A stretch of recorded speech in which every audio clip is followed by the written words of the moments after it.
Merci de venir encore à vous parce que ça faisait un moment où on est resté un peu en stand-by. C'est vrai qu'on avait commencé la série des portraits par Pierre Goudiaby, notre confrère, mais on est resté un moment parce qu'on avait le symposium et Sen Habitat qui devait se dérouler. Donc c'est la raison pour laquelle on avait pris un peu de distance par rapport à tout ça.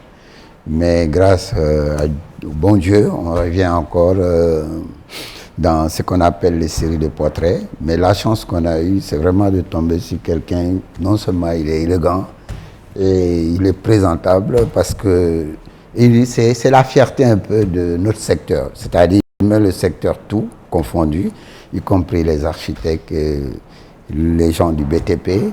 Et je pense que Oumar Ndir, que je ne connaissais pas très bien, mais je l'ai abordé une fois, deux fois, et j'ai vu sa dernière sortie récente qui m'a dit, voilà, vous avez un agenda bien fourni pour les séries de portraits, mais avant ça, il faut mettre tout en stand-by pour venir vers Oumar Nou. Parce que Oumar Nou nous décrit une situation assez difficile pour tout le monde, y compris le secteur du BTP, et aussi en ricochet avec les architectes et tout ce qui touche indirectement à notre profession.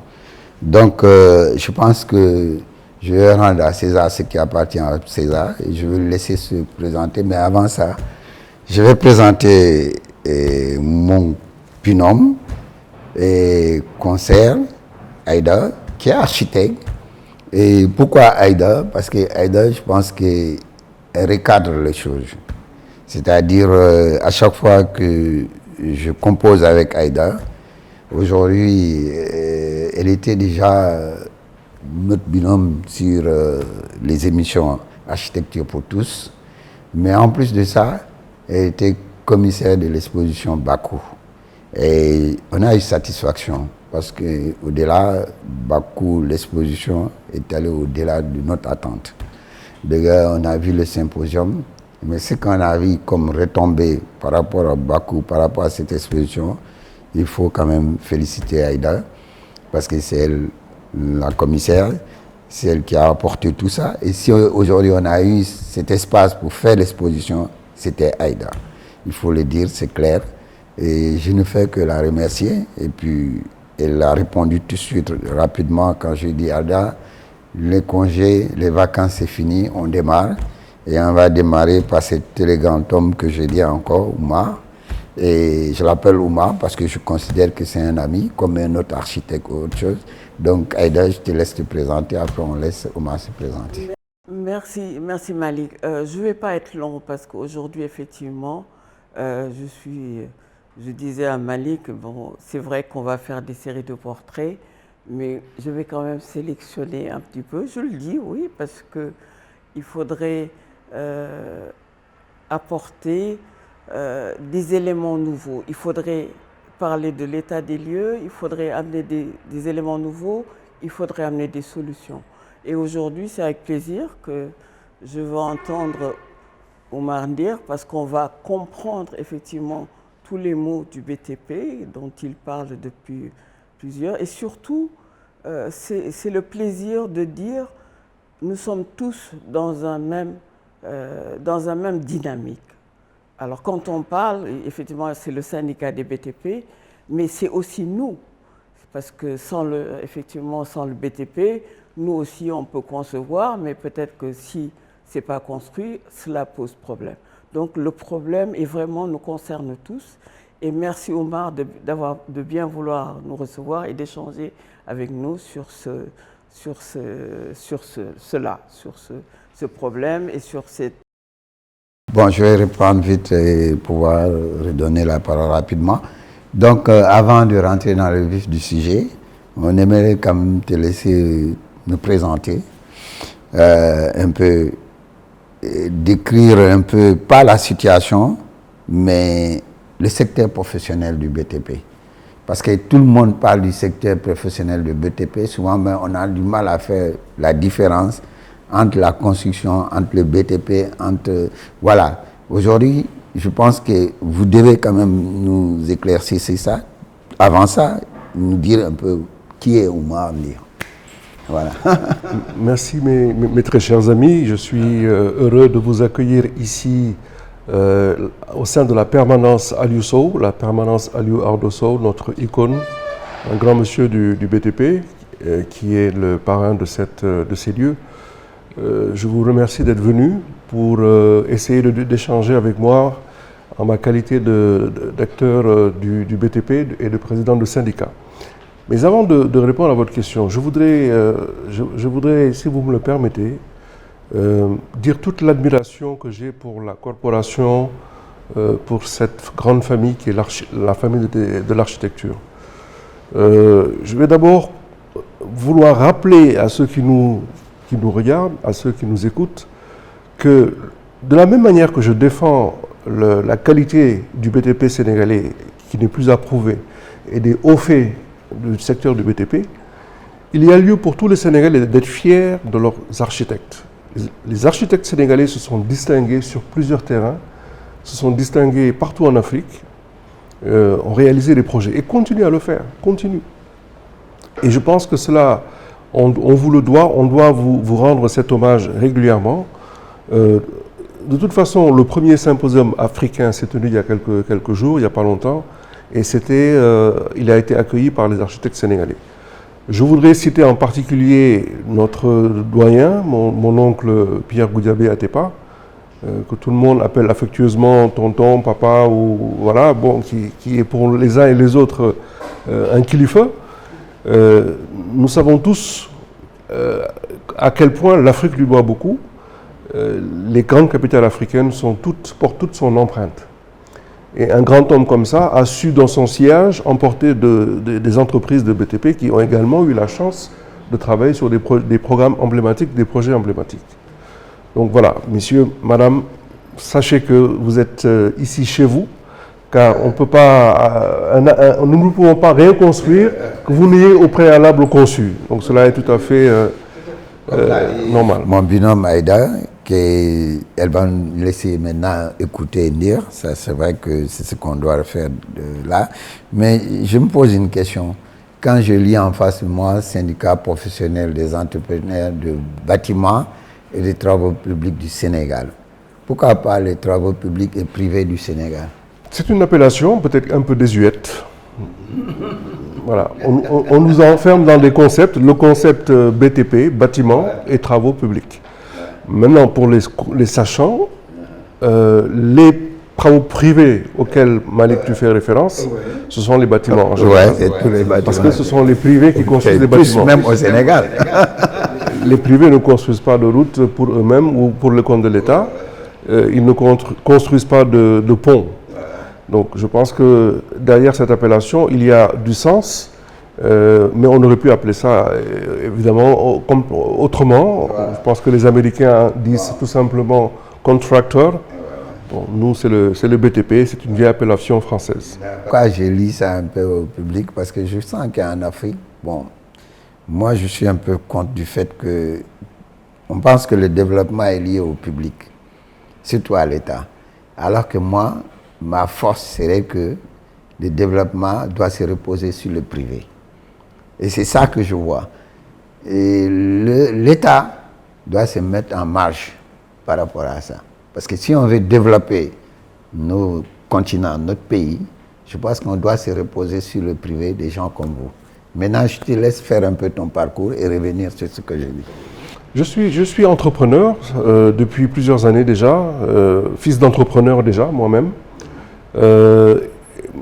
Ma vocation entrepreneuriale, elle s'est affinée après mes premières années dans une grande société qui s'appelle la CSE, où j'ai fait mes armes. Après avoir travaillé comme cadre administratif, j'ai pris la décision de remplacer mon père, qui était à l'époque à la tête d'une PME spécialisée dans les travaux de climatisation. Je l'ai fait avec courage, n'ayant aucune qualification. Mais j'ai eu le courage de le faire en cherchant également à apprendre et en m'entourant de compétences. Quelques années plus tard, voilà, cette activité a quand même grandi, s'est développée et m'a permis de créer un petit groupe dans l'électromécanique du BTP avec tous les métiers de la climatisation, de l'électricité, de la plomberie, des ascenseurs, des groupes électrogènes, le solaire photovoltaïque, la sécurité incendie. Et nous avons de nombreuses références et de grands clients dans notre escarcelle. Je suis donc un acteur du BTP parce que le métier que je fais est un métier où on intervient en amont du génie civil, du gros œuvre. Quand on regarde le séquençage des opérations, d'abord il y a la conception architecturale, les études techniques, les études permettant d'obtenir, si vous voulez, toutes les habilitations, les études de sol, études géotechniques, etc. Les réseaux, les fluides. Une fois que cela est fait, il y a les entreprises de gros œuvres qui travaillent et nous intervenons à partir de là sur toute la partie, tout ce qui est invisible, qu'on ne voit pas, la filerie, la tuyauterie, tout ce qui est caché, mais qui est complètement utile. Et j'aime décrire ainsi mon métier en disant que nous rendons habitable un bâtiment et sans nous, personne ne pourrait vivre parce qu'il n'y aurait ni électricité, ni eau, ni climatisation. Nous avons réussi à gagner la confiance de nombreuses entreprises majeures.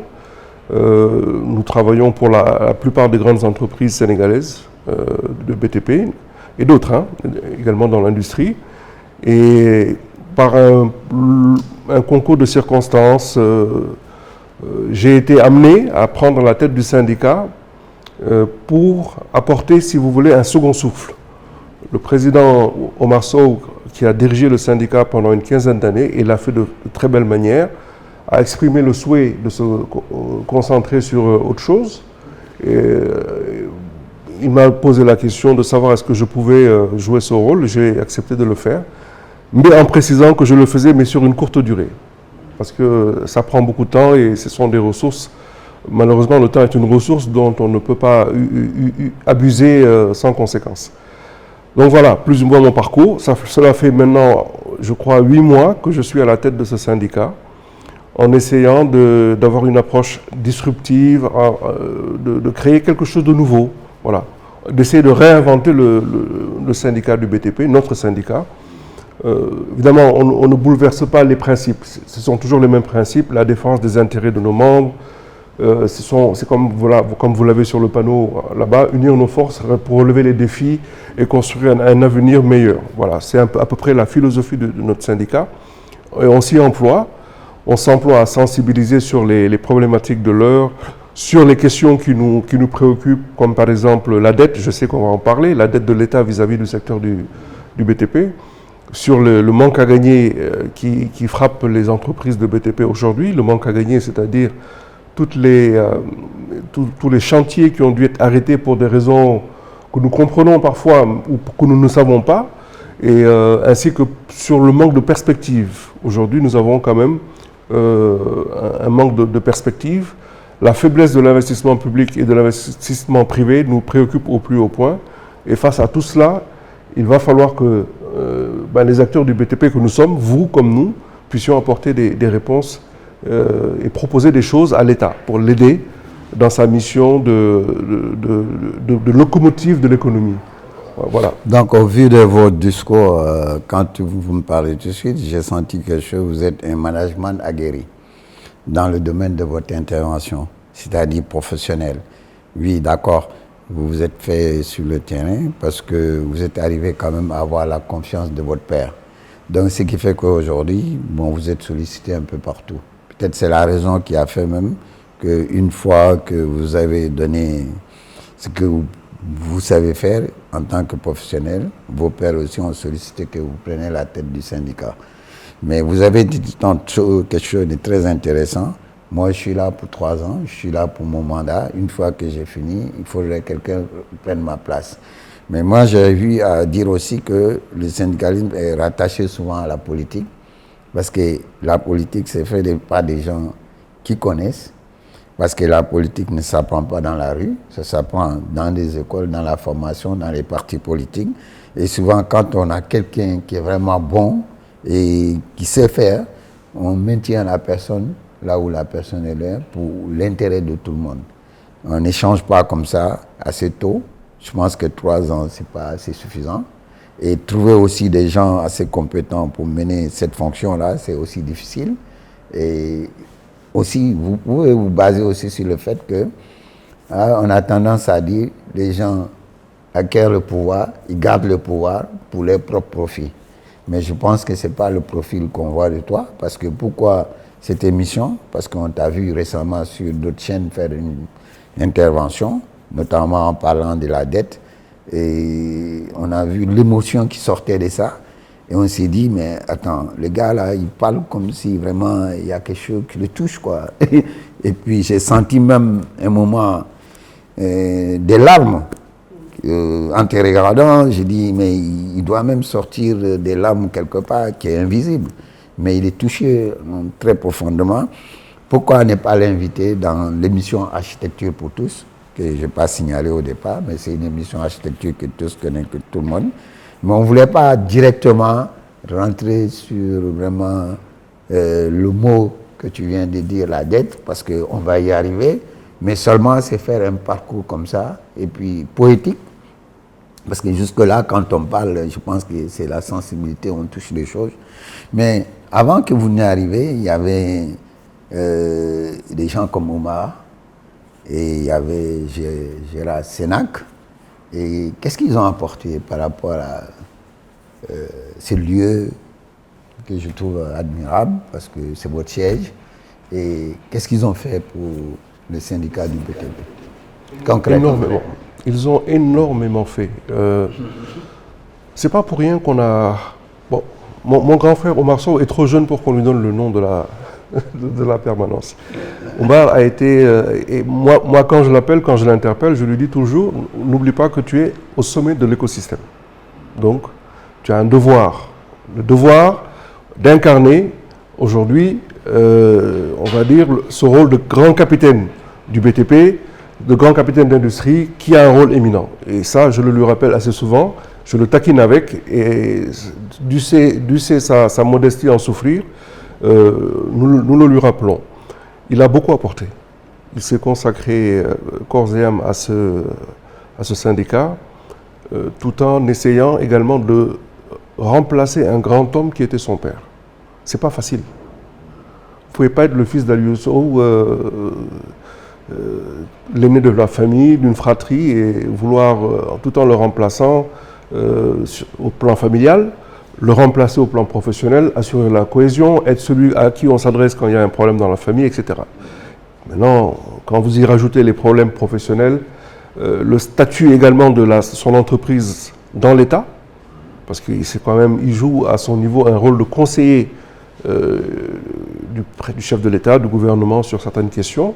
Je pense que tous les grands patrons, que ce soit les grandes sociétés de BTP comme CDE, CSE, Eiffage, Jean Lefebvre, jouent ce rôle de conseiller quand l'État a des politiques de construction ou de promotion d'infrastructures.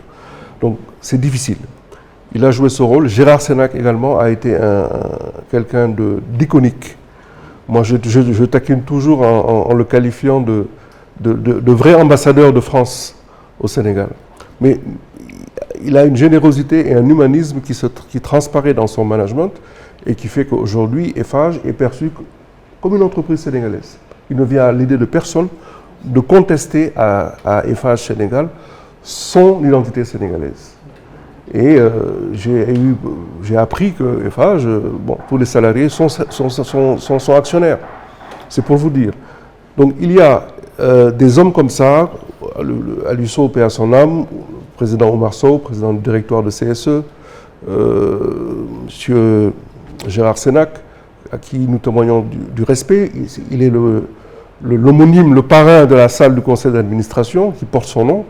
Il y a de grands hommes comme Ablaye Diaw Chimère, qui a été maire de Saint-Louis et qui a été également à l'origine d'une très belle, la création d'une très belle entreprise, le consortium d'entreprises qui s'appelle CDE, connu à travers l'Afrique, qui a réalisé beaucoup de bâtiments ici au Sénégal, mais également dans la sous-région, de bâtiments de route. Nous avons eu de grands hommes, et ces grands hommes-là, bien évidemment, on ne peut que s'inspirer d'eux. Ils sont inspirants. Alors, je sais que tu es très taquin, Malik, et tu as relevé dans notre discussion privée le fait que je te disais que je ne souhaite pas m'éterniser à la tête d'un syndicat. Ce n'est pas que je n'aime pas ce que je fais. Ce que je fais est extrêmement passionnant. Et je suis un homme passionné dans tout ce que je fais. J'entreprends, mais je ne le fais pas en dilettante, je le fais en y allant à fond. Faire du syndicalisme, c'est encore un peu plus complexe. Parce que ce ne sont pas des intérêts à portée d'homme. Parfois, ce sont des engagements qui peuvent aller, qui ont une répercussion sur des centaines et des milliers de personnes. C'est la raison pour laquelle il y a une charge émotionnelle forte. Quand on parle au nom d'un syndicat, les mots doivent être mûrement choisis, les thèmes abordés, les questions qui sont mises sur la table et qui sont discutées avec les autorités doivent être des questions, du moins doivent être traitées d'une manière extrêmement sérieuse et solennelle.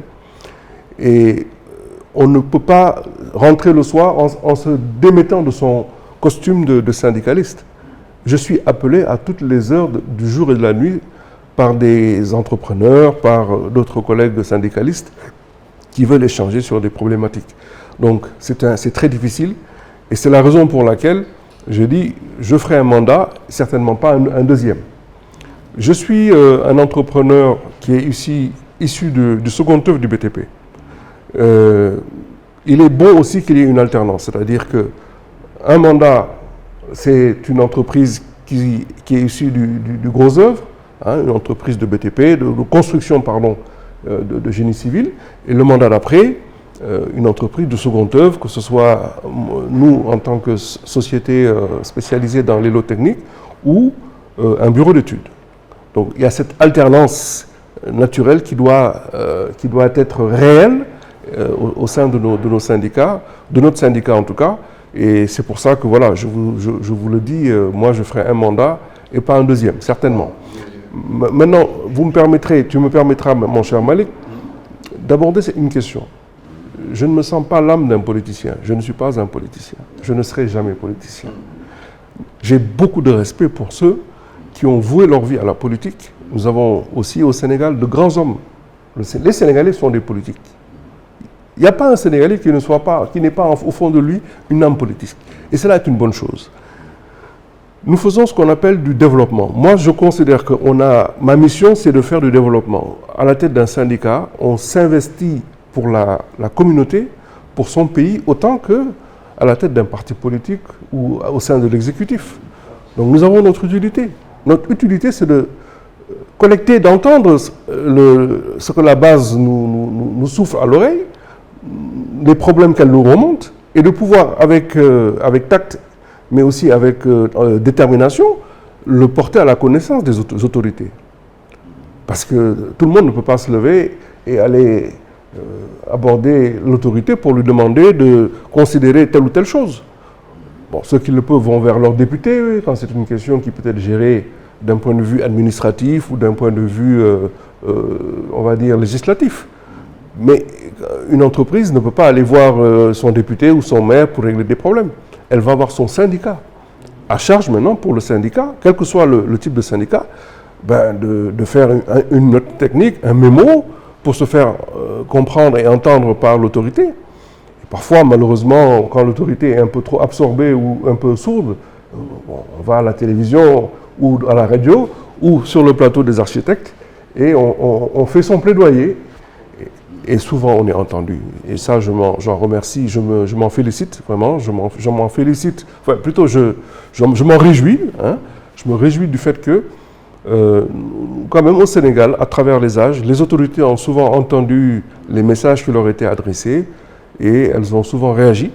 Et c'est le cas aujourd'hui. Je pense que nos autorités sont tout à fait à l'écoute et nous allons pouvoir sortir de tous les problèmes. On va les énumérer, on va les aborder, mais on va en sortir. Poché, vous avez parlé d'un mot qui est intéressant, c'est le développement. Et on a un confrère qui s'appelle Pierre Goudiaby à Tepa, qui disait la dernière fois, je ne fais plus de l'architecture, je fais du développement. Et je pense que le mot maintenant est nouveau et beaucoup de gens essayent d'adopter le mot, y compris nous, les architectes, tout ça. On disait que dans le cadre de ce qu'on appelle développement, c'est nous qui pouvons refaire ou construire notre ville, développer notre pays. Donc pour le faire, il faut faire du développement. Le développement, ça engendre beaucoup de choses. C'est-à-dire, il y a le savoir-faire par ses compétences, c'est ce qu'on a appris. Il y a aussi le fait de pouvoir manager. Il y a aussi le fait de pouvoir emmener des fonds avec des partenaires pour pouvoir aller dans le sens de ce qu'on dit. Aujourd'hui, pour moi, il n'est pas nécessaire d'aller à l'étranger ou quoi, chercher des partenaires pour venir reconstruire la ville. On peut se reposer sur le syndicat, on peut se reposer sur les architectes, on peut se reposer sur les entrepreneurs, on peut se reposer sur les enfants de ce pays-là. Et ce sont eux qui vont amener à aller vers ce développement qu'on y croit. C'est-à-dire, ça c'est ma vision claire, parce que tu as parlé d'un mot qui m'a intéressé, le développement. Mais pour revenir un peu plus précisément sur le fait que tu es à la tête de ce syndicat, je pense que quand j'écoutais votre discours, vous avez été en partie aussi épaulé, parrainé par ce qu'on appelle Oumar Sow. Je dis un point, c'est un ami aussi, je connais très bien, on échange très souvent. Et aussi par aussi Sénat, je pense. Ils t'ont épaulé, donc ils ont vu que tu pouvais appeler. Donc après, ça se passe comment? Ce sont des élections ou bien on désigne que c'est lui le président? Comment ça se passe pour nommer le président du syndicat des professionnels du de la manière la plus démocratique. J'ai dû battre campagne. Pour certains, j'étais un illustre inconnu. Pour d'autres, un pote sympathique, mais dont on ne connaît pas forcément les qualités syndicales ou les qualités managériales. Bon, il a fallu me montrer patte blanche. J'ai commencé d'abord par faire un plan stratégique à mes propres frais. J'ai réfléchi sur ce que c'était qu'un syndicat, je me suis documenté. Et puis, j'ai consulté un peu l'histoire, j'ai parlé avec quelques personnes. J'ai aussi interrogé un ami, un homme d'une très grande valeur, un Marocain, qui est un industriel. Avant d'être industriel, il est avant tout ingénieur et il a été syndicaliste. Et nous avons eu un échange extrêmement intéressant où il m'a non seulement conforté dans l'idée, en me disant « il faut que tu y ailles, je sais que tu pourras le faire ». Et voilà, j'ai appris, j'ai discuté avec lui. Et tout cela m'a permis de mieux comprendre, d'affiner ma compréhension donc, du rôle du président du syndicat et de pouvoir présenter quelque chose qui a pu interpeller les gens. J'ai fait aussi du porte-à-porte. Donc j'ai été voir tout le monde en disant quelles sont vos attentes, quelles sont vos idées, qu'est-ce que vous suggérez, comment vous voyez les choses. Il y a eu des élections et j'ai eu la chance d'être élu. Vraiment, il n'y a pas eu de candidature adverse. Voilà, je m'y attendais, mais je n'ai pas eu de candidature adverse. Et j'ai pu avoir donc l'unanimité autour de mon profil. Ensuite, nous avons procédé à la désignation de tous les membres du conseil d'administration. Et c'est le conseil d'administration, en fait, en réalité, qui élit le président et les deux vice-présidents. C'est un processus qui est très démocratique. Voilà. Exactement. Donc, on élit le trio qui va administrer ou qui va en tout cas avoir le redoutable honneur de conduire le syndicat. Et après, nous faisons des propositions au conseil d'administration pour élire le bureau exécutif, etc. Bon, maintenant, une fois que vous êtes élu, c'est un moment très difficile parce que vous vous dites, ça y est, c'est fait, maintenant je commence par où? Et là, Malik, je pense que ça a été peut-être le mois le plus difficile de ma vie. Vous vous retrouvez tout d'un coup successeur de deux grands hommes comme Oumar Sow et Gérard Sénac. Bien entendu, ils ont tellement donné qu'il est hors de question de les déranger en leur disant « je fais quoi ?» Voilà, donc il a fallu se faire confiance. Je remercie également tous les amis entrepreneurs avec qui j'ai eu à parler et qui m'ont aidé à poser les premiers actes. Des gens qui ont cru au projet que je leur ai soumis et qui m'ont dit « bon ben écoute, c'est bon, vas-y, on fonce ». Le premier chantier consistait à remettre en marche la machine, c'est-à-dire le fonctionnement normal. Il faut faire fonctionner le bureau exécutif sur une base régulière. Le conseil d'administration doit se réunir régulièrement. Il faut également une animation et une modernisation dans la communication. donc créer des groupes WhatsApp, il faut donner du contenu, il faut également faire en sorte que l'extérieur sache que vous êtes là, donc allez participer à tous les événements, les architectes organisent, on y va, les amis de l'immobilier organisent, on y va. Voilà, on a pris part à l'ensemble des activités au Sénégal qui concernent notre syndicat, en prêchant également les bonnes paroles. Et puis on s'est dit également, c'était une vieille complainte des membres du syndicat, il faut un siège, parce qu'on ne peut pas aujourd'hui être dans la salle du conseil d'administration ou la salle de réunion de Malik, demain de Aïda, après de Oumar, etc. On a décidé qu'il fallait qu'on trouve un siège.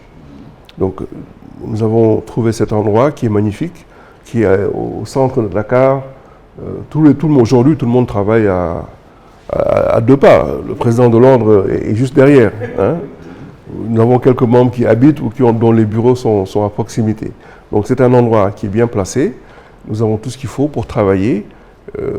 Nous avons également, et je dois lui rendre hommage, un secrétariat permanent qui est là, qui a maintenant des bureaux, qui peut officier.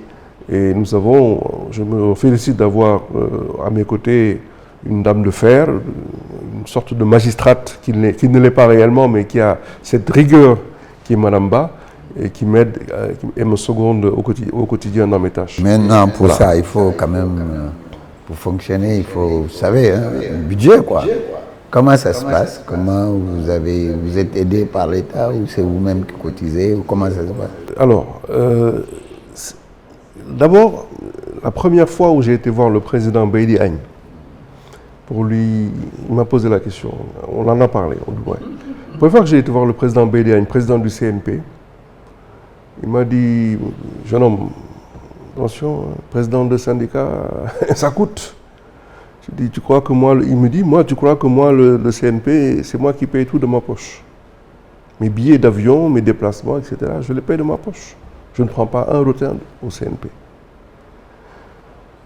Cela ne m'a pas gêné. Cela ne m'a pas gêné parce que il y a quelques années, j'étais dans des associations où vous allez en voyage, vous allez dans le cadre d'assemblée générale ou de mission, vous partez à l'étranger, mais avec votre poche. Ce n'est pas l'association qui vous finance, etc. Donc je suis habitué à cela. Pire encore, j'ai conscience que lorsqu'on est à la tête d'un syndicat, quel qu'il soit, il y a non seulement un don de soi, mais on doit quand même pouvoir compter sur son entreprise pour soutenir le syndicat. Je ne vous dirai pas le montant, mais mon entreprise a dépensé beaucoup d'argent, y compris pour l'installation de cette permanence. Et il a été clairement établi que c'était une donation pour le syndicat. C'est-à-dire, si j'ai donné une chaise pour le syndicat, cette chaise appartient au syndicat, elle ne m'appartient pas, elle n'appartient pas à mon entreprise. Donc, toutes les organisations qui ne reçoivent pas de subventions de fonds recourent forcément à la générosité de mécènes. En son temps, Gérard Sénac a fait comme pareil, Oumar Sow a fait pareil, d'autres présidents, j'ai oublié, mais je sais qu'il y a d'autres présidents, ont fait pareil, ils ont été de leur poche ou de la poche de leur entreprise. Voilà, donc j'ai contribué personnellement. Pas plus tard qu'hier, j'étais à un forum. Je n'ai pas voulu puiser dans la caisse maigrichonne du syndicat. J'avais un petit peu d'argent dans ma poche et c'est cet argent que j'ai mis pour qu'on puisse participer. Donc voilà. Et j'ai des membres également qui ont quand on a installé le siège, alors j'ai été stupéfait. Toute la sécurité incendie, c'est une entreprise qui l'a faite. La climatisation a été offerte par une entreprise. Les téléviseurs ont été offerts. Les plantes, tout a été offert. Et ça, Malik, je trouve ça extraordinaire. Et ça a été un baume au cœur parce que j'ai compris que les amis avaient adhéré. Avaient non seulement l'envie d'avoir un siège, que ce siège existe, mais étaient contributeurs. Donc je me suis dit, tu peux aller, tu peux continuer. Ouais, c'est ce qu'on appelle un esprit de solidarité, quoi, pour maintenir un outil qui appartient à tout le monde. Bon, je vais revenir. Malik, oui. je peux intervenir. Je vais intervenir avant que tu ailles plus loin dans, dans tes questions. Je voudrais souligner des traits de caractère. Omar, le premier, c'est cette générosité, parce que c'est quelqu'un qui est généreux, qui parle de ses prédécesseurs et qui donne une hauteur et qui qualifie, voilà, qui qualifie tout le travail qui a été fait par ses prédécesseurs. Ça, c'est un premier fait. Je connais Gérard Sénac, je connais Omar aussi, j'ai eu l'occasion de... Vraiment, effectivement, je confirme, ce sont de bonnes personnes, comme on le dit ici, qui sont disponibles, qui sont à l'écoute. Effectivement, à la portée, quand tu vas les voir et que tu veux échanger, ils sont là, ils échangent avec toi, et puis voilà, très bien. C'est très rare, hein, ici au Sénégal, il y a... Bon, mais c'est bien de le souligner et de le dire. Je voulais vraiment souligner ce trait de caractère. La deuxième chose, c'est de dire, effectivement, Malick, c'est un syndicat, mais il y a cette expertise. Donc, c'est vrai que les gens pensent toujours que c'est côté politique, et de t'entendre, si tu permets, je peux te tutoyer, et de t'entendre dire, j'ai commencé par faire une expertise, pour définir quelle stratégie j'allais offrir à mes pairs pour savoir, pour être avec eux et pour cheminer avec eux dans ce syndicat. Donc il y a une expertise qui est mise en valeur. Donc pour permettre, et c'est pas étonnant qu'après ils te suivent, après ils veulent participer. C'est ce dynamisme-là. Effectivement, aussi, je ne sais pas, moi j'ai jamais été président de l'Ordre des architectes, mais il y a aussi ce dynamisme qu'il faut. Et c'est ce que Malick est conseiller. Il ne le dit pas souvent, mais je veux le dire. Malick ne voulait pas être président de l'Ordre des architectes et on l'a pris comme conseiller. Et depuis qu'on l'a pris comme conseiller, il se dit, mais qu'est-ce que je vais faire qui permettrait de parler d'architecture? Qu'est-ce que je pourrais faire qui permettrait, nous tous, hein, qu'on puisse nous voir, qu'on puisse échanger et qu'on puisse dire. Et c'est ça, c'est pour ça que je suis là. Je n'ai jamais accepté d'être avec qui que ce soit pour faire quoi que ce soit. Et vraiment, je suis ravie d'être là en tant que, effectivement, grande sœur et d'échanger. C'est cette générosité-là que je veux. Et effectivement, avec Architecture pour tous, on a rencontré des gens et c'est tous les jours, à chaque fois, c'était un bonheur de les entendre parce qu'on apprend. Et aujourd'hui, c'est ce qu'on fait avec toi. Voilà, je voulais vraiment souligner cela et le dire, voilà. En disant qu'Aïda est généreuse dans sa façon de s'exprimer, elle lance toujours des fleurs aux autres et elle ne veut pas en recevoir. Et je pense que, je me rappelle une fois, je discutais avec mon épouse, elle me dit que toi, tu as changé. Je dis, mais pourquoi j'ai changé? Elle me dit, quand j'étais en France, que tu m'as envoyé par Interfreux là des roses. Mais là, tu es près de moi, tu ne m'envoies même pas un bouquet de trucs. J'ai dit, ouais, excuse-moi.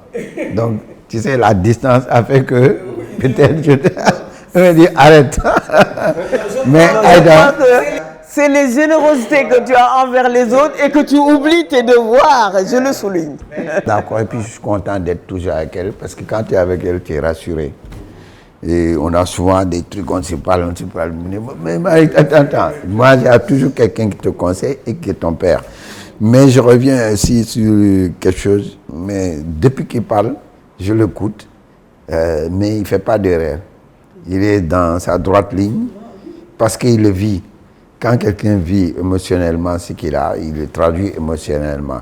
Et je pense que l'émission va permettre à ses pairs aussi, tous ceux qui sont dans le syndicat, de comprendre un nouveau. Parce que ici, les questions qui se posent souvent sont liées seulement à l'actualité, mais pas liées à laisser les gens s'exprimer, à comprendre qui ils sont. Et c'est ce qu'on est en train de tenter de faire avec lui. C'est pour ça que j'ai vraiment souhaité de faire l'émission avec lui et de lui laisser à l'aise s'exprimer. Maintenant, on va revenir dans un cadre plus formel et je vais lui poser directement la question. Mais Oumar, depuis que tu es sur place là, j'ai vu que tu as fait beaucoup de choses pour le syndicat, c'est bien le siège, tout ça là. Je pensais même le siège était fait avant. Et puis, je rends hommage aussi à Alioune Sow. Alioune Sow, même je ne parle pas du Sénégal. Vous allez partout, Sierra Leone, partout, Côte d'Ivoire. Moi, j'ai un oncle qui s'appelle Abou. Il me dit, Moi, j'étais embauché à la Shell, à Abidjan. C'est Aline Sow qui m'a embauché. Je suis venu, il m'a testé, et puis il m'a embauché. Il m'a dit, mais toi, pourquoi tu ne vas pas le voir? Il m'a dit, mais pourquoi je veux le voir? Ça fait 70 ans, il m'a embauché. Pourquoi je peux le voir? Il m'a déjà rendu service. Il s'appelle Abou Ndiaye. C'était à Vridi, en Côte d'Ivoire. Et c'est Aline Sow qui l'a embauché. Je te dire une chose aussi, Malik, excuse-moi, parce que tu parles effectivement de notre, on devrait l'appeler notre oncle, parce que ce sont nos parents, mais c'est ma mère le connaît bien. Je suis allée à Fès. Je suis allée à Fès et je suis allée au mausolée de Cheikh Ahmed Tidiane Persson. Et je demande, j'ai dit, ah mais c'est bien, il y a un savoir-faire chez les Marocains, ils savent faire. Et avant que je ne parte, j'avais dit à ma mère, j'ai une réunion au Maroc, elle me dit, il faut absolument que tu ailles à Fès, parce que Fès, comme ça tu vas visiter, et forcément tu vas aller prier, et il faut que tu saches que c'est Aline Sow qui a fait ça. J'ai dit, ah bon? Et quand je suis arrivée là, j'ai dit, cet homme, sa générosité n'a pas de limite. C'est-à-dire que même par rapport à la religion, il l'a fait ici, certainement, il l'a fait ici, mais il est allé même ailleurs pour le faire. Et je parle de ça parce qu'au niveau architectural, c'est une fierté. Tu te dis, il a fait des choses au Sénégal et il a fait ailleurs, chez des gens qui peuvent le faire eux-mêmes, le roi peut le faire. Mais il a dit, je veux apporter aussi mon savoir-faire à ce niveau-là. Et je le souligne, je le dis vraiment. Docteur Fadel, qui est venu Cannes, il regarde le vidéo, il me dit, mais ce portrait-là, j'aimerais que quand même tu l'offres à la femme de Aline Sow. Je dis, ah ouais, tu connais, oui. Combien tu? Je dis, non. Il m'amène au fan résidence. On arrive, je rentre, et il me présente. Et la dame me regarde le portrait, elle me dit que la chemise qu'il porte là, comment j'ai fait pour cette... J'ai dit non, j'ai vu, il y avait un documentaire où Aline Sow parlait, j'ai trouvé tellement captivant, j'ai fait avec sur écran, j'ai fait le portrait.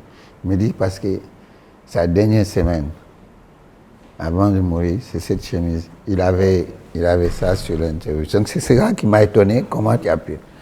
Il me dit, mais combien tu échanges le portrait? Je dis non, c'est gratuit. J'ai dit, mais bon, c'est pour te dire que vraiment, c'est quelque chose de formidable. Et Aline Sow, moi, ce que je connais chez lui, c'est quelqu'un qui a été toujours réservé, qui est seul, qui a vécu seul, même en famille. Je pense que même dans sa famille, il était isolé, il vivait seul.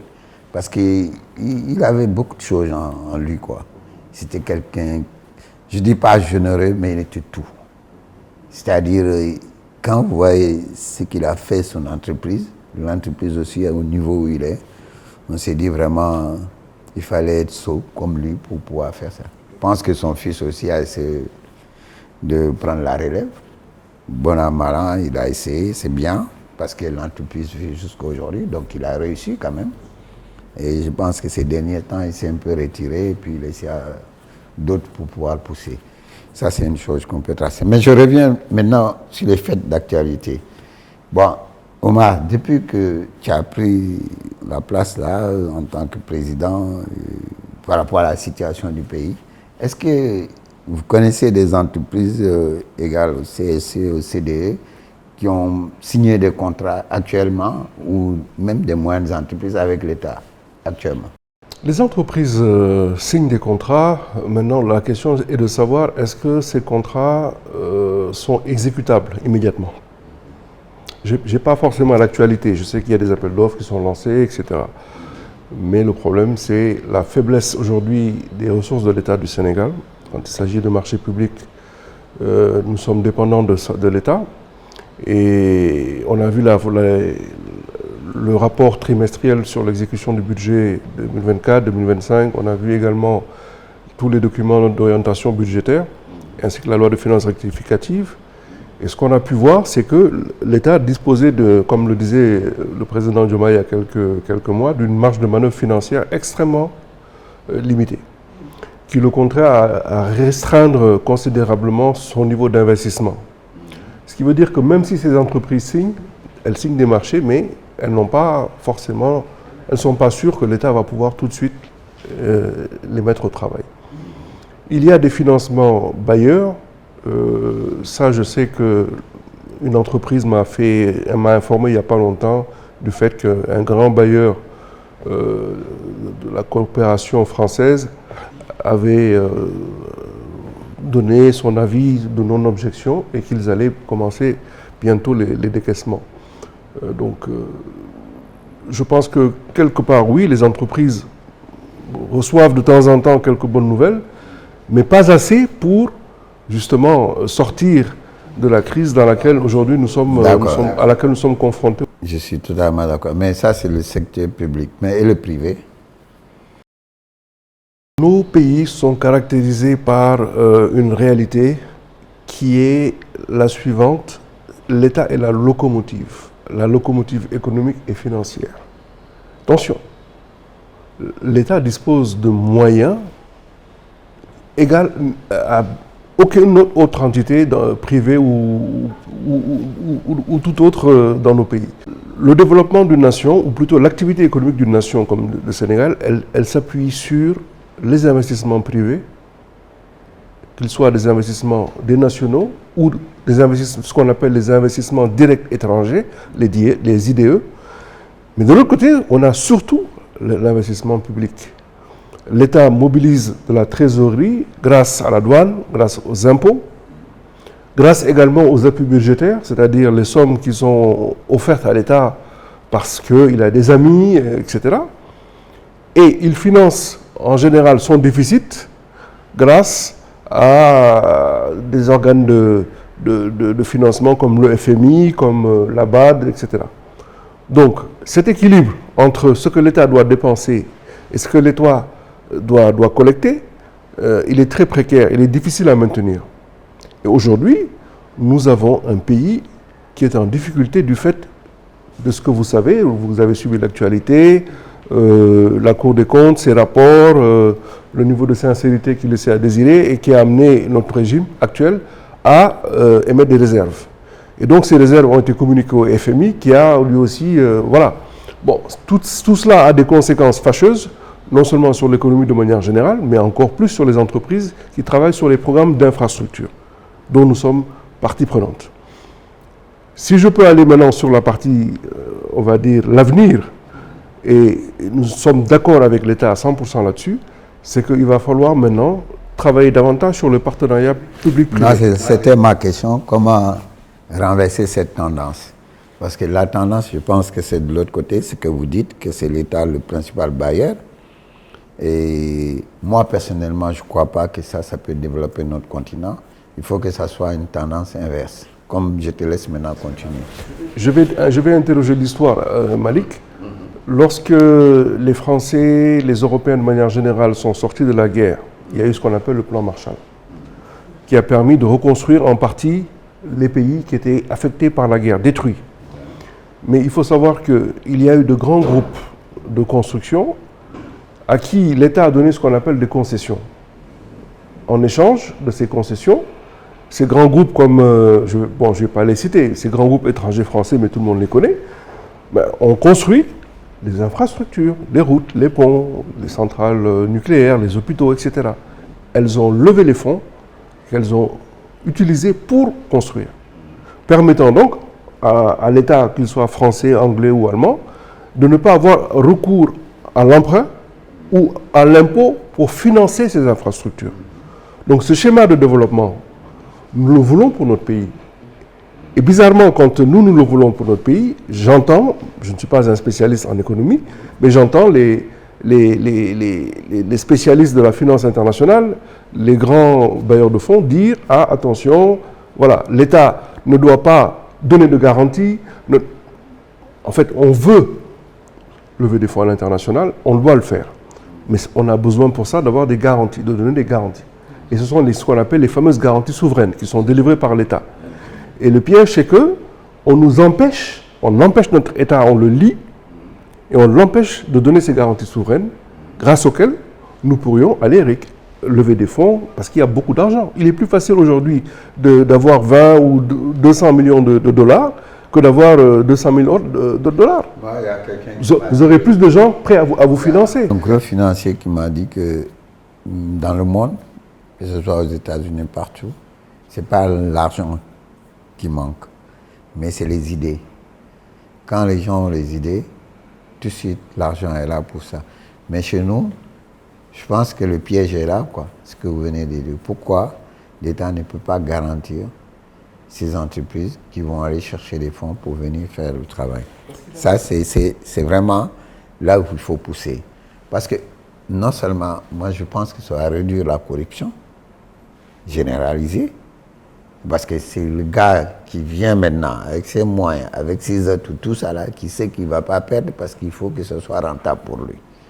Et ça, c'est un chemin, une voie que l'État doit peut-être voir avec des gens comme vous qui sont dans les secteurs assez élevés, qui discutent.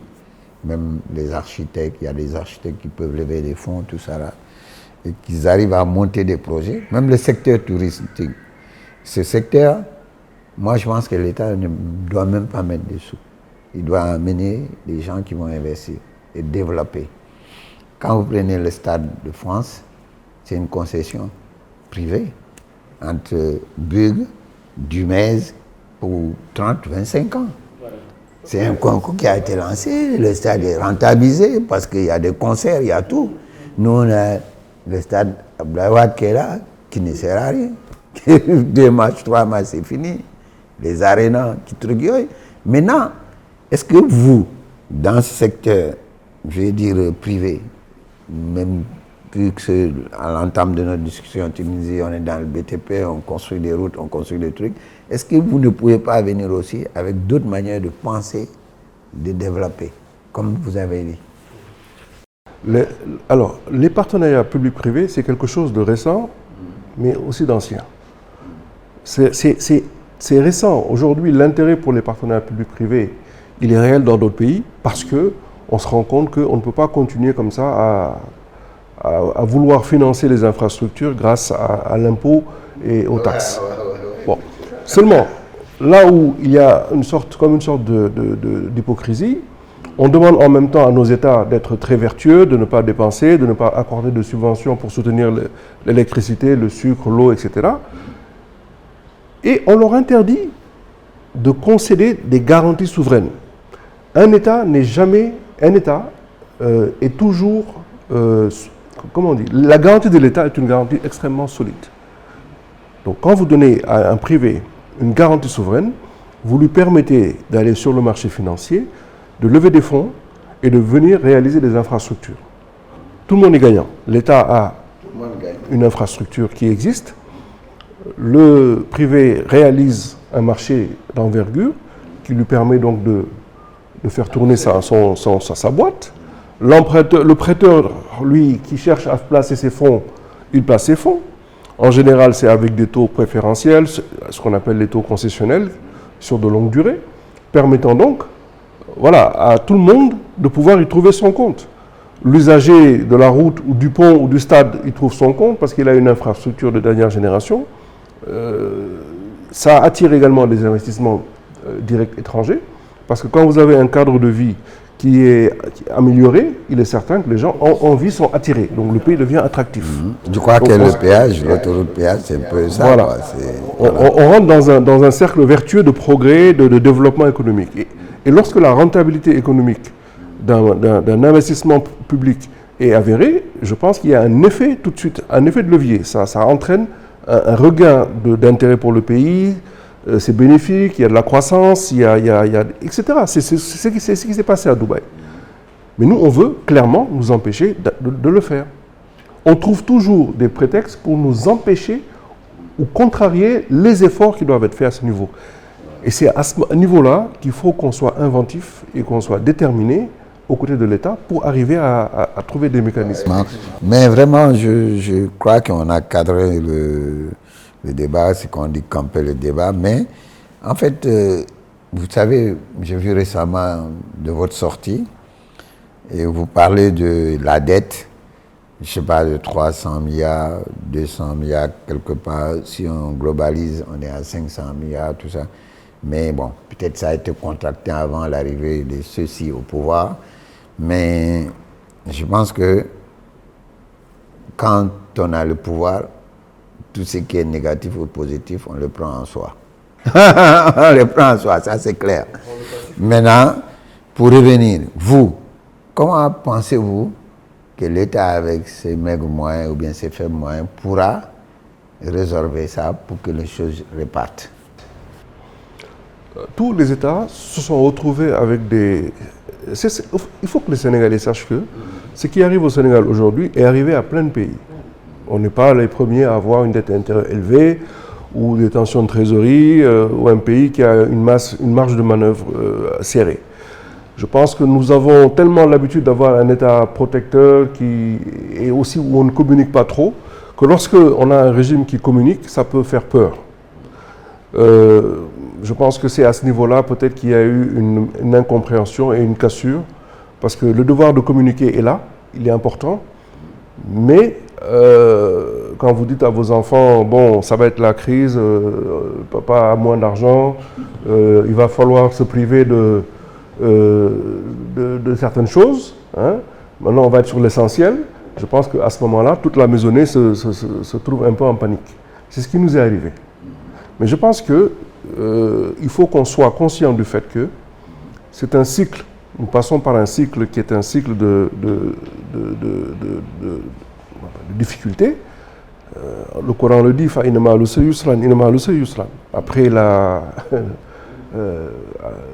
après les difficultés, où la pauvreté vient le plus. Après les pluies, il y a le beau temps quoi, qui arrive. Après la pluie et le beau temps. Ce n'est pas ce que dit le Coran, mais c'est à peu près l'idée. Voilà. Donc, il est important que nous acceptions d'être aujourd'hui dans une phase difficile. Et nous savons que nous sommes dans une phase difficile. La dette est nécessaire dans un pays et la dette intérieure est une donnée avec laquelle il faut composer. Seulement, là où ça fait mal, c'est lorsque cette dette-là perdure. Le président Diouf a effacé les dettes, le président Wade a effacé les dettes, le président Macky Sall a trouvé les dettes qu'il a payées et qui venaient toutes de ses prédécesseurs. Aujourd'hui, le régime actuel se retrouve avec une grosse partie des dettes des régimes précédents, il faut qu'il les paye. Mais il faut qu'il y ait une réelle volonté de s'acquitter de ce devoir de payer la dette. Si vous devez, à votre boutiquier, vous devez de l'argent à votre boutiquier, mais que vous prenez l'habitude de lui faire des versements réguliers, il continuera contre vents et marées à vous faire crédit. Mais si un jour vous vous levez et vous dites je te dois, je n'ai pas le droit de te payer, je ne te paye pas, non seulement ça l'inquiète, mais en plus, pour l'avenir, vous compromettez votre bonne relation avec vos boutiquiers. Voilà Malik, je pense que c'est plus dans la méthode et la communication et la manière de gérer la relation entre le secteur privé et l'État, ou même le secteur privé, et même l'État et sa population, c'est là où il y a peut-être des efforts à faire. Bon, ben je pense que nous avons un nouveau régime qui est en phase d'apprentissage de la réalité de l'État, ce que c'est que la difficulté justement à gérer aussi toute la complexité d'un pays. Mais j'espère, en tout cas je le souhaite, qu'ils vont parvenir à transcender ça. Et on a eu, je pense, quelques succès diplomatiques récents qui préfigurent un proche avenir un peu plus radieux. Les visites qui se sont déroulées dans de grands pays étrangers, j'espère, apporteront de bonnes nouvelles pour le Sénégal. Mais est-ce qu'en ce moment, l'État, vous vous êtes rapproché de l'État ou l'État s'est rapproché pour parler de cette affaire-là, de dette-là? Absolument. C'est bien, donc vous êtes en cours de pourparlers, quoi. Et avec un architecte d'ailleurs. Voilà, mais de vos connaissances. Ouais, mais moi je pense que c'est très bien, parce que heureusement que oui, il y a un architecte qui parle avec vous sur ça. Il y a récemment même un architecte qui est avec eux à la SICAP, que je connais très bien, qui est très politique aussi. Et c'est quand même intéressant de savoir qu'il y a des pistes de discussion, de résolution et de parole. Comme tu as dit, bon, je ne vais pas te tutoyer, vous voyez, mais je te tutoie, mais je dirais que tantôt, tu as dit une chose de très intéressante. Il faudrait quand même dialoguer. Il faut parler, tu ne viens pas chez le boutiquier pour lui dire le mois dernier, je te devais tant, mais lebal ma xorom encore, il va te dire, mais gars, fais là, jox-moi tout, il fait. Hein? Bon, moi, tout, il fait. Après, j'avance, donne-moi un peu là-bas, et puis on peut te créer. Mais je pense que le cadre qu'on a établi aujourd'hui dans cette phase de discussion-là avec vous, et qu'on va faire très souvent, peut-être tous les 3 mois, tous les 4 mois, on va revenir vous voir, parce que c'est bien de savoir où on en est. On était venu là maintenant, peut-être dans 3-4 mois, on viendra, on verra aussi un autre Oumar qui va être puissant avec des trucs. Mais pour revenir au Bakou, vous avez dû entendre parler du Bakou.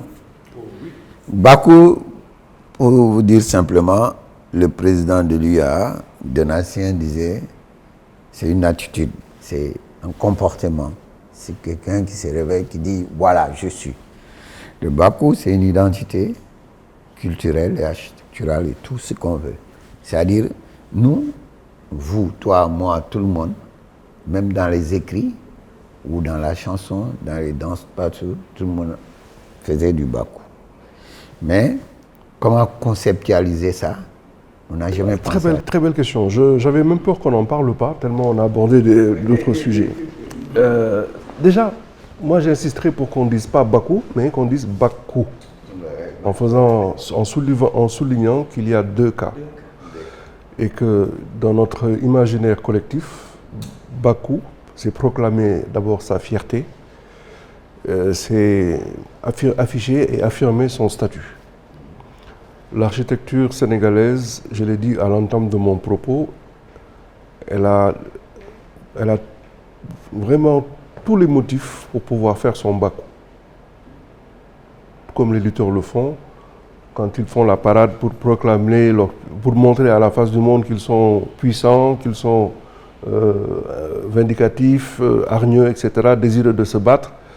De la même manière, je pense que l'architecture, le BTP sénégalais n'ont pas à avoir honte, bien au contraire, de nous avoir un Bakou. Maintenant, ce Bakou-là doit être, tu l'as très bien dit, doit être maintenant codifié. Je pense que tu ne l'as pas dit, mais je pense que c'est ça l'esprit. Il faut qu'il soit codifié. Il faut qu'il y ait une identité qui soit reconnaissable entre toutes. Quand on va dans un bâtiment qui porte l'empreinte d'un architecte ou d'un concepteur marocain, on le voit tout de suite. Parce qu'ils vont dans certains motifs. Il y a un petit détail, intérieur ou extérieur, qui va tout de suite ramener au Maroc et vous dire, ah, on est dans une maison qui a été construite par un Marocain ou pour un Marocain, ou les deux. Je crois que si on interroge l'histoire du Sénégal, et c'est le lieu de lui rendre hommage, il a fêté ses 50 ans il n'y a pas longtemps, mais notre doyen Pierre Goudiaby Atepa, à travers... Voilà, il a fêté ses 50 ans de vie professionnelle, c'est vrai, il faut le préciser. Mais vous allez à Bamako, vous allez à Ouaga, vous allez à Abidjan, mais il y a une signature. La signature à Lomé. Donc, je ne dis pas qu'il faille limiter le Bakou au travail de l'architecte Pierre Goudiaby Atepa, mais les architectes ont le devoir de nous créer une identité, si ce n'est africaine, mais au moins sénégalaise. Et qu'on sache que ça, c'est de l'école sénégalaise. Ça, c'est le style sénégalais. C'est l'empreinte sénégalaise. Et qu'elle soit reconnaissable entre toutes. Voilà, moi, la perception que j'en ai. Je ne sais pas si elle est la bonne. Et après, derrière, nous, on suivra. Nous ne sommes, nous, les constructeurs, que les exécutants. Nous ne faisons que traduire concrètement un rêve, une vision, celle de l'architecte et de son client. Donc, il veut une forme, on la lui donne. Guillaume Kofi, je vais terminer là-dessus, est connu pour sa signature. Je crois que c'est bien Guillaume Kofi, avec sa fameuse casquette là, hein, qui est reconnaissable entre toutes et qu'il pose sur tous les grands bâtiments. Donc, Ouais, mais je suis d'accord avec toi. C'est en fait ce que vous dites, hein, cette lecture identitaire, tout ça. Mais vous savez, quand vous regardez à Kudak, aujourd'hui, on regroupe le 300 et quelques personnes, 350. Le meilleur groupe de tous les groupes du Sénégal. Merci beaucoup. Que je suis, même si je ne dis pas grand-chose. J'avais dit le meilleur groupe que tous les groupes du Sénégal. Félicitations. Mais je veux dire, dedans, vous allez voir des Béninois, vous allez voir des Togolais, vous allez voir tout le monde. Qu'est-ce que vous dites? Il faut le rendre hommage aussi, Loba, notre confrère. Mais chaque seconde, il te sort des choses atypiques qui ressemblent à son pays. Et comme vous dites, vous allez au Togo, vous allez au truc, vous voyez. Vous voyez, John Kofi, il a essayé de sortir quelque chose. Bon, tout ça regroupé, ça donne quelque chose. Si vous pénétrez même ici au niveau du Sénégal, vous allez voir, il y a des architectes qui se distinguent avec une marque, avec une écriture. Parce que toujours, ce qui t'appartient, doko gis, boo amee jabar bu rafet moom doo ko gis ñeneen ñi ñoo koy gis yow toujours feneen ngay gis mais li nekk sa wet moom doo ko gis. Mais ce qu'on voulait dire, c'est-à-dire, je traduis aussi, parce qu'il y a un Thierry Melo qui va me dire, tu as parlé en Wolof, et si tu as une belle épouse, hein, tu ne verras jamais celle qui est à côté de toi, qu'elle est aussi belle que truc, mais tu verras toujours de l'autre côté, alors que tout est à côté. Maintenant, ce que je reviens toujours sur le Bakou. Le Bakou, c'est vraiment l'occasion de nous affirmer autrement. C'est-à-dire, comme vous dites, la codification, codifier, tout ça, là, on nous demande même une note de cadrage par rapport au Bakou, parce que l'État veut cette note de cadrage. On va y aller très rapidement. Mais je disais que quand on a fait le symposium, on a raté quelque chose. On allait prendre comme leitmotiv le Bakou. Parce que si on dit cadre de vie, comment bâtir, comment faire, l'architecture bioclimatique, ça fait 20, 30 ans on parle de la même chose. Mais venir avec un concept nouveau, dire que maintenant, on arrête, et Pinterest, tout ça, on fait du Bakou. Tu dis le Bakou avec 2 cas, je suis totalement d'accord avec toi. Aïda, il faut que maintenant tu complètes. Oui, j'ai bien écouté. Tu sais, Malik, c'est très subtil, Omar, c'est très subtil. Omar t'a déjà parlé du Bakou. Tu sais, quand il te dit, c'est vrai, il y a le secteur, il y a les travaux publics et les travaux privés. Si on n'a pas c'est pas un accompagnement, on se dit, on a on a des gens qui sont là, qui sont qualifiés, qui ont cette expertise. Aujourd'hui, on peut leur demander, tu l'as dit, il t'a dit, le plan Marshall a permis de construire. Ce sont des privés. Et toi-même, tu viens de lui dire que le stade, c'est pris en charge par... Donc, le message, c'est, si on fortifie, si on travaille avec ces gens qui ont cette expertise, si on les fortifie, c'est eux qui vont prendre en charge de toute cette construction. Mais il y a aussi la garantie de l'État. Tu peux pas te lever un jour et dire je vais aller par rapport aux finances acquérir, je sais pas, sans la voilà de l'État, voilà la caution de l'État. Et c'est ça le message en fait. C'est le message de dire nous sommes là, nous voulons travailler, nous sommes un secteur privé très très fort, mais aussi il faut que c'est pour ça que les gens partent maintenant avec les chefs d'entreprise. J'ai vu récemment, il y avait Connect et je sais pas avec BPI Finance. Et voilà, ils sont arrivés avec le groupe Accor, avec plein de gens qui sont là, qui représentent le secteur privé. Donc c'est dire que c'est tout cela, Malik, notre Bakou à nous. À nous et au secteur du BTP. Et dire que ce que je salue dans cet échange avec Omar, c'est qu'on est liés au BTP, on est dans le BTP. Moi, je regarde simplement un exemple. Dans tout ce travail que nous faisons pour les logements, ça je l'ai appris et je salue les militaires qui m'ont fait confiance depuis 15 ans, je travaille avec eux. Cette idée d'échange, déjà eux ils peuvent le faire, mais ils nous font appel à nous, les architectes, d'échanger et de dire, dans notre conception, on peut commencer à introduire notre manière de voir les espaces. Et Rama ne va pas me contredire parce que les femmes ont effectivement cette capacité de savoir que la cuisine, il y a un endroit précis où il faut le poser pour ne pas déranger et tout ça. Et tout ça, c'est un travail par rapport à notre mode de vie. Et je peux dire aujourd'hui qu'au niveau de l'habitat, il y a eu un travail qui a été fait. Et ça part de l'intérieur pour aller à l'extérieur. Et l'extérieur, aujourd'hui, effectivement, il y a cette touche culturelle, cette identité culturelle. Mais il ne faut pas le lâcher, il faut le mettre en valeur, ou même si on fait des accords avec d'autres, parce qu'on ne peut pas ne pas le faire, d'autres gens, il faut qu'on dise c'est ça notre mode de vie. C'est ça qu'on peut faire et qu'on ne peut pas faire des logements ou des trucs figés, parce que ce sera toujours quelque chose qui va être... voilà.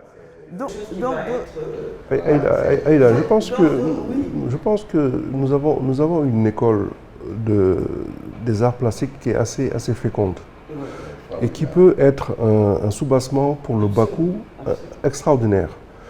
Que ce soit de grands sculpteurs comme Ousmane Sow, des peintres. Hein. On a une école de peinture extrêmement prolifique. Voilà. J'ai oublié le nom, mais celui qui fait les grands personnages là, inspirés d'un sculpteur français, Narilo.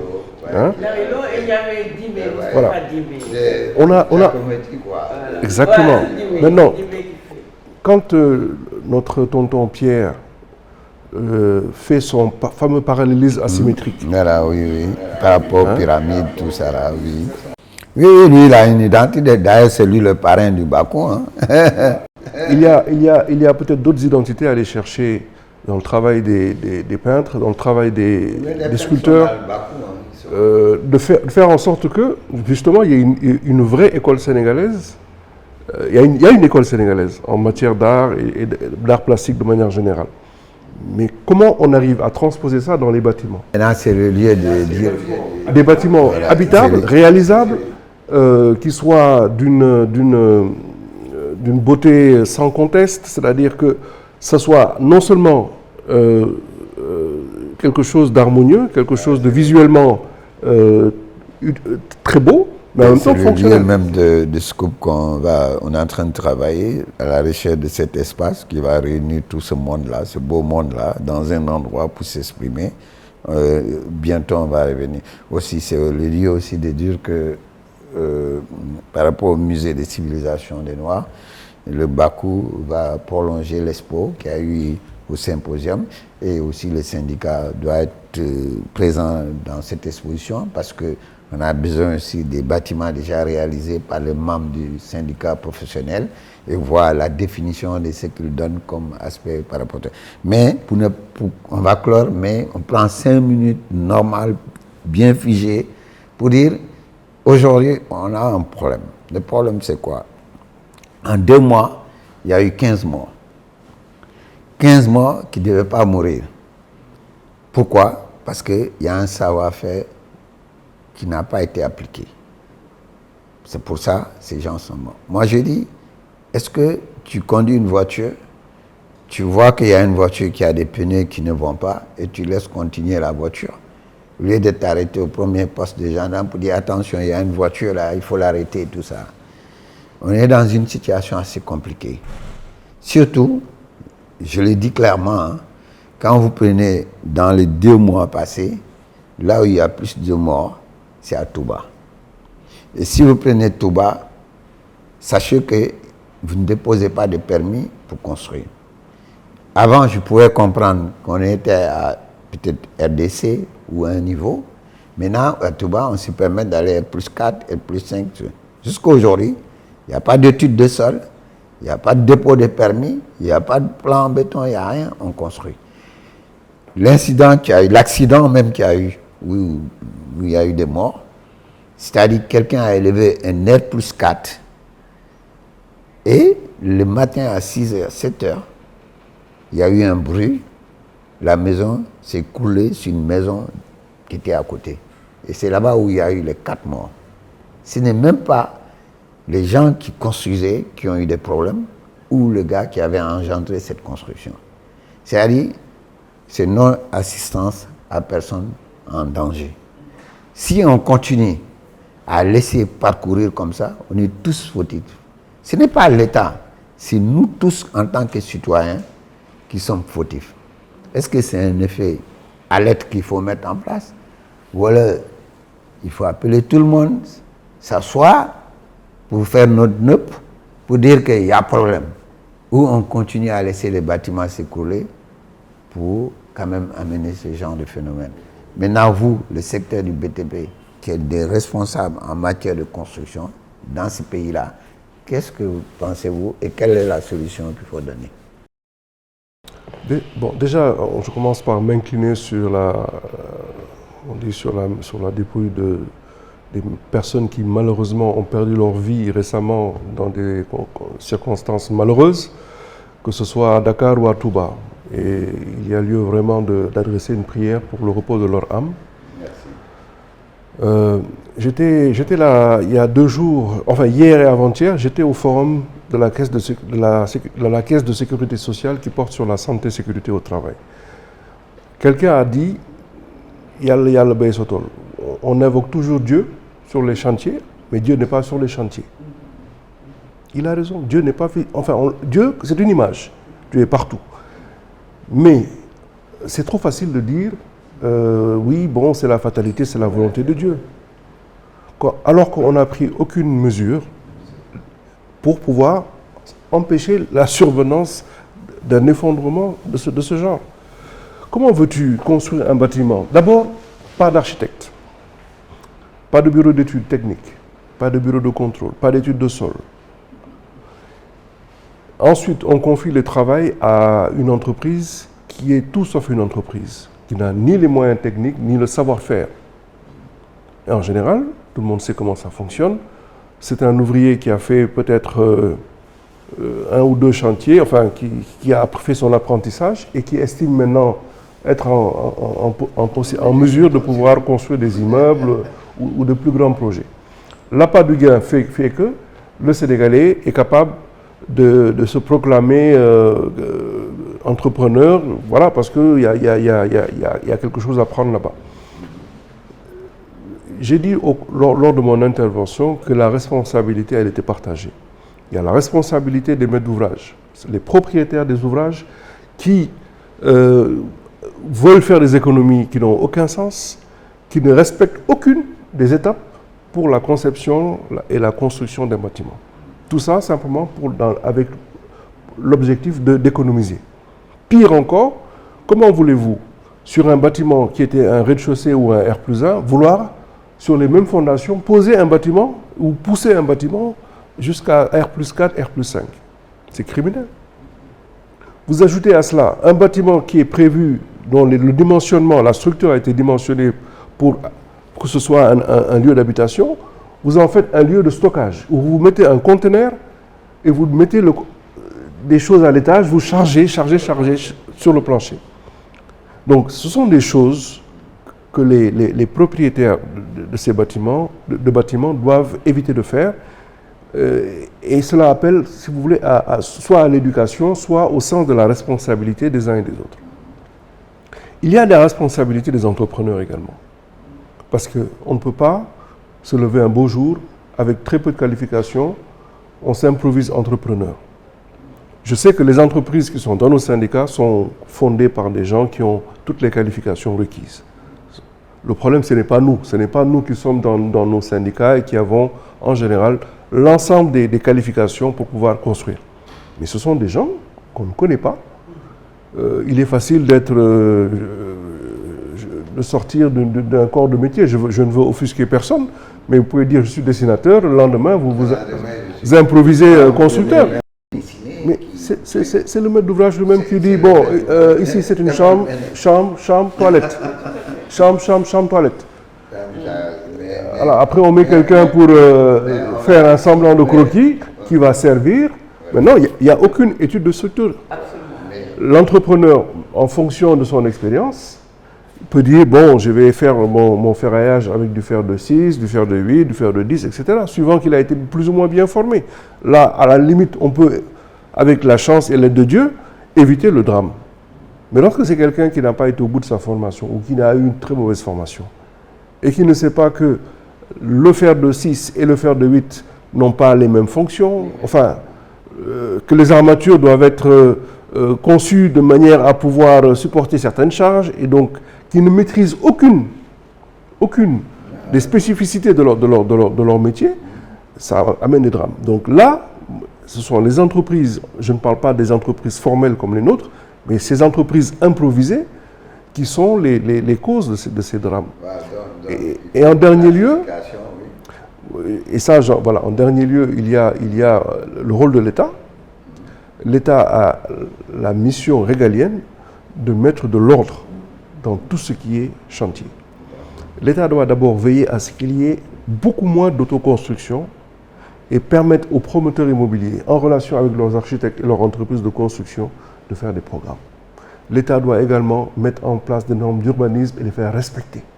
Ici, on construit des bâtiments à usage d'habitation, là à usage de commerce, là à usage industriel, là à usage administratif. Que tout soit bien balisé par l'État. Après, derrière, tout le monde suit. Mais si l'État ne fait rien, laisse faire, indifférent à la pagaille, que voulez-vous? Et depuis des années, je ne dis pas que c'est notre État aujourd'hui, mais l'État est une continuité. À un moment donné, il faut que quelqu'un siffle la fin de la récréation et remette de l'ordre. De plus, et je terminerai sur ça, il y a au sein du ministère en charge des constructions une inspection générale des bâtiments, et il lui appartient de faire sa mission. Si elle ne l'a pas, on lui donne les moyens pour faire sa mission. Voilà. Nous te remercions d'abord d'être disponible pour nous. Vraiment, Omar, on te remercie. On a parlé vraiment avec Francis, on a parlé à cœur ouvert, on a parlé comme il fallait parler, et puis je pense que tous ceux qui sont dans ce lieu-là, vraiment mythique, le siège du syndicat des professionnels du bâtiment et des travaux publics du Sénégal, seront fiers d'écouter l'émission et on vous donne rendez-vous pour la prochaine. Mais la prochaine fois, on aimerait avoir d'autres acteurs qui vont t'accompagner et on va échanger plus parce que ça c'est l'occasion quand même de mettre en place cet agenda, ce rendez-vous. On peut dire tous les 3 mois, 4 mois, on viendra te voir, on discute.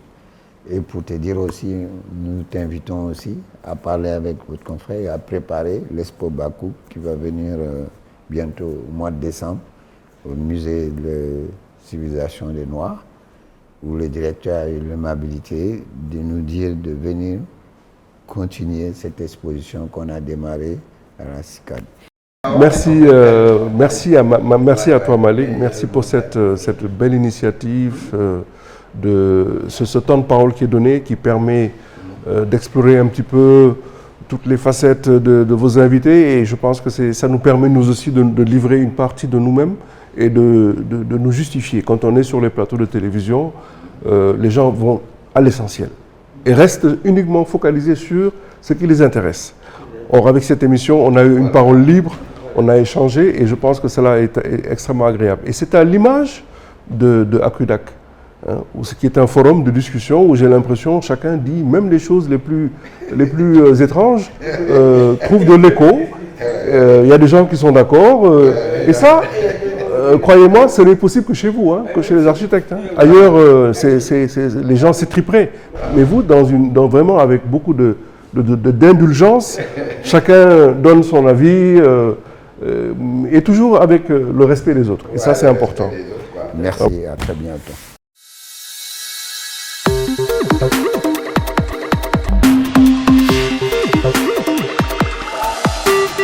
Merci de venir encore à vous, parce que ça faisait un moment où on est resté un peu en stand-by. C'est vrai qu'on avait commencé la série des portraits par Pierre Goudiaby, notre confrère, mais on est resté un moment parce qu'on avait le symposium et Sen Habitat qui devait se dérouler. Donc c'est la raison pour laquelle on avait pris un peu de distance par rapport à tout ça.